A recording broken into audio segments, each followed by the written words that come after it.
बिस्मिल्लाहिर्रहमानिर्रहीम। अस्सलाम वालेकुम। उम्मीद है आप सब खैरियत से होंगे। और आज पाकिस्तान में दो तीन बड़े इम्पोर्टेंट खबरें हैं। एक तो इमरान खान साहब का तौहीनी अदालत का जो केस था वो आज ख़त्म हुआ और इस्लामाबाद हाई कोर्ट ने उनको जो नोटिस जारी किया था, शोकॉज़ नोटिस जारी किया था, उसको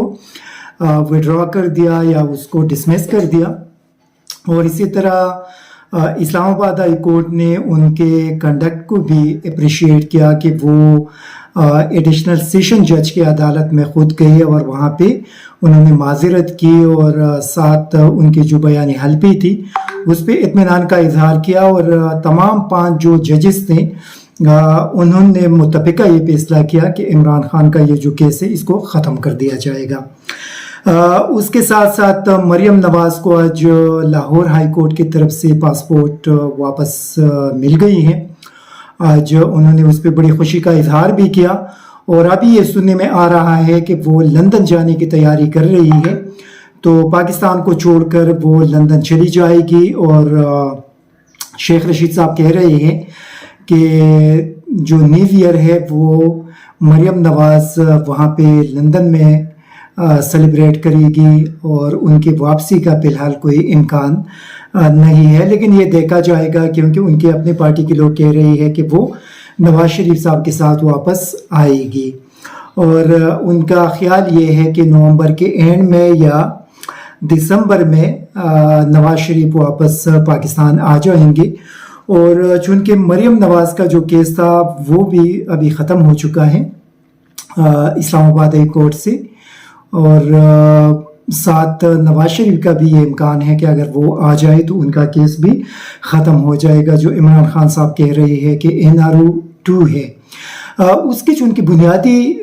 वजह ये है, काफ़ी सारे लोग इस बात को उनके लिए समझना मुश्किल होगा, लेकिन इन लोगों को अभी जो इनके केसेस ख़त्म हो रहे हैं और ये कह रहे हैं कि हम बेगुनाह थे और इसी वजह से हमारे ख़िलाफ़ ये केसेस बनाए गए थे, तो ये बेगुनाह वाली बात इसके अंदर नहीं है। बुनियादी तौर पे इस हुकूमत ने जब ये PDM वाले इक़्तिदार में आ गए तो इन लोगों ने नैब कानून के अंदर जो तरामीम किए हैं उसकी वजह से इनके केसेस ख़त्म होती जा रही है। और कुछ ऐसे टेक्निकल तरीके से वो तरामीम किए गए हैं जिसके तहत ख़ास तौर पर इनके केसेस को फोकस करना था। इनका जो मेन फोकस था वो इनके अपने केसेस थे और इनके केसेस अभी जिन अदालतों के अंदर है तो उन अदालतों से वो केसेस ख़त्म हो रही है, क्योंकि जिस बुनियाद पे ये केसेस बन गए थे और जिस बुनियाद पे ये केसेस आगे जा रहे थे वो सारा बुनियाद इन लोगों ने नैब कानून के अंदर तरामीम के ज़रिए ख़त्म कर दिया। और इसी तरह इसमें बेगुनाह वाली कोई बात नहीं है, इसमें असल जो चीज़ है वो इनके वही NRO 2 वाले मामलात है जिस पे पाकिस्तान के अंदर जो हमारे ताकतवर इदारे हैं उन्होंने खामोशी इख्तियार कर लिया और इनको एक रास्ता दे दिया। और अभी ये लोग अपने 1100 अरब रुपए के जो केसेस है जो इमरान खान साहब बता रहे हैं वो ख़त्म हो गए। अच्छा, इसमें एक और भी बड़ा इम्पोर्टेंट चीज़ है।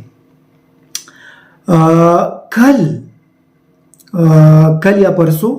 वफाकी काबीना का जो इजलास हुआ था और उसमें इमरान खान, असद उमर, शाह महमूद कुरैशी और इमरान खान के जो प्रिंसिपल सेक्रेटरी थे आज़म खान के ख़िलाफ़ कार्रवाई का फैसला किया गया और उसका एक एलामिया भी मीडिया को जारी किया, बल्कि जो एक समरी थी वो समरी सोशल मीडिया तक पहुंच चुकी है। आज ट्रिब्यून की एक स्टोरी है और एक साबिक सफारतकार की तरफ से ये स्टोरी पब्लिश हुई है, उनसे उनके साथ उन्होंने बात की है और उसके अंदर उस साबिक सफारतकार जो पाकिस्तान के सफीर रहे हैं उन्होंने ये बात कही है कि जो मीडिया के अंदर चीज़ें आ गई हैं, बेसिकली वज़ीर आज़म ने ऑफिशियल जो सीक्रेट कोड है उसके खिलाफ वर्जी उन्होंने कर दी है और उसका उन्होंने चंद मिसालें भी पेश की है कि ऑफिशियल सीक्रेट कोड की वायलेशन किस तरह हुई है। उसके अंदर उन्होंने जो साइपर का नंबर है, डेट है और साथ जो उसका एनेक्चर है वो सारी चीज़ें मेंशन की गई हैं। तो उन्होंने ये सवाल उठाया है कि इसका मकसद ये है कि जो साइपर है वो पूरा जो काबीना है उसके अंदर सर्कुलेट हो चुका है और काबीना के तमाम अरकान ने साइपर को रीड आउट किया है। हालांकि जो रूल्स या रेगुलेशंस हैं उसके तहत सिर्फ सेलेक्टेड लोग जो मेंशन की गई है, जो अथोराइज है, वो सिर्फ साइपर रीड आउट कर सकते हैं। परस करे वजारत खारजा के अंदर फॉरेन सेक्रेटरी हैं तो वो मेन बंदा है, उनके पास ये चीज़ें पहुंच जाती हैं और फिर उसका एक सीक्रेट कोड होता है, उसके ज़रिए वो ओपन हो जाता है और उसका जो अगर कॉपी अगर जनरेट होती है, जो उसके मास्टर कॉपी उसको कहा जाता है, और जो फॉरेन ऑफिस के अंदर ही उनके सेक्शन, कोई जो मखसूस सेक्शन है जहाँ पे सीक्रेट डॉक्यूमेंट्स होते हैं, वहाँ पे अगर वो होती हैं तो वो कॉपी सिर्फ परस करे अभी जिस तरह के इमरान खान साहब के ऑडियो के अंदर वो बात की गई थी और आजम खान जो कह रहे थे कि फॉरेन सेक्रेटरी जब आएंगे और वो इसको रीड आउट करेंगे तो वो उसका मिनट्स लेंगे। तो इसका मकसद ये है कि फॉरेन सेक्रेटरी अगर वो कॉपी किसी वज़ीर-ए-आज़म की मीटिंग में लेकर भी जाए तो वहाँ पे रीड आउट करके उसके बाद फॉरेन सेक्रेटरी वापस अपने साथ लेकर जाएंगे फॉरेन मिनिस्ट्री, वो किसी भी बंदा अपने पास रख नहीं सकता। इसी वजह से अभी यहाँ पे सवाल ये है कि जो बात शहबाज शरीफ साहब और मरियम नवाज ने की है और बाकी कैबिनेट के लोगों ने की है कि साइपर की कॉपी गायब हो चुकी है। तो अभी सवाल ये है कि उसकी जो ओरिजिनल कॉपी है वो तो फॉरेन मिनिस्ट्री के अंदर पड़ी होगी, उसकी दूसरी कॉपी इजाज़त के बगैर, फर्ज करें अगर वहाँ से एम्बेसडर ने इसको जनरेट किया और उसने अगर वहाँ पे मेंशन की है कि इसकी एक कॉपी प्राइम मिनिस्टर को भी देनी चाहिए, तो उसी सूरत में वो उसकी एक कॉपी वहाँ पे जाएगी। लेकिन फर्ज करें ये अगर सीक्रेट डॉक्यूमेंट्स थी और जिस तरह के इमरान खान साहब और बाकी लोगों ने कहा था कि उसको छुपाने की कोशिश की गई थी, तो इसका मकसद ये है कि एम्बेसडर ने उसके अंदर वज़ीर-ए-आज़म को मेंशन नहीं किया था। और इसी वजह से आज़म खान जो बता रहे थे मुबैना ऑडियो के अंदर कि वो फॉरेन सेक्रेटरी अपने साथ लेकर आएंगे और उसके हम यहाँ पे मिनट्स लेंगे, तो शायद कि वज़ीर-ए-आज़म मिनट्स की बात कर रही है। तो मिनट्स जो है वो उस एम्बेसडर के मुताबिक उसका रिस्पॉन्सिबल जो है वो वज़ीर-ए-आज़म नहीं है, और उसका रिस्पॉन्सिबल अगर प्रिंसिपल सेक्रेटरी है तो प्रिंसिपल सेक्रेटरी भी उसका उसी तरह रिस्पॉन्सिबल नहीं, बल्कि जो कंसर्न स्टाफ है जो इसके जिम्मेदार है कि वो इस किस्म की चीज़ों की हिफाजत करेंगे और रखेंगे, वही लोग इसके रिस्पॉन्सिबल हैं। तो वज़ीर-ए-आज़म पे बराह रास्त इल्ज़ाम लगाना, उससे इतना बड़ा इशू बनाना प्रिंसिपल सेक्रेटरी पे या किसी और पे, तो इस स्टोरी के अंदर उसको नेगेट किया गया है कि इसमें किसी किस्म की कोई हकीकत नहीं हो सकता और आप वज़ीर-ए-आज़म को इस किस्म की चीज़ों के लिए रिस्पॉन्सिबल ठहरा नहीं सकते, क्योंकि ये वज़ीर-ए-आज़म की जिम्मेदारी नहीं है कि वो इस किस्म की फ़ाइलों की हिफाजत करे। अच्छा, यहाँ पे इनके वो ये किस्म का जो ड्रामा इन लोगों ने क्रिएट किया, क्योंकि इस वक्त पाकिस्तान के अंदर मरियम नवाज का और इसाक डार के 2 केसेस जो है वो कौम के सामने हैं और उस पर बहुत ज़्यादा इस वक्त डिस्कशन हो रही है। तो कौम की तवज्जो उससे हटाने के लिए ये एक ड्रामा किया गया, लेकिन वो भी मेरे ख्याल में सारी चीज़ें एक्सपोज हो गई और इनका जो ड्रामा था वो भी फ्लॉप हुआ। अभी आगे देखना है कि आगे इन लोगों की जो नेक्स्ट स्ट्रेटजी है वो क्या है, क्योंकि शेख रशीद साहब कह रहे हैं कि नेक्स्ट मतलब 15 अक्टूबर तक हालात बिल्कुल चेंज हो जाएंगे और 15 अक्टूबर तक पाकिस्तान के अंदर बहुत ज़्यादा एक बड़ी सियासी तब्दीली कौम को नज़र आएगी और यहाँ पे सारी चीज़ें जो है वो चेंज हो जाएंगे। अभी देखना है, क्योंकि हमने जो सुना था वो 20 अक्टूबर का था, लेकिन अभी देखना है कि उसमें किस हद तक हकीकत है और किस हद तक उस पे उन चीज़ों पे अमल दरामद जो है वो हो जाती है। एक और बड़ी ख़तरनाक किस्म का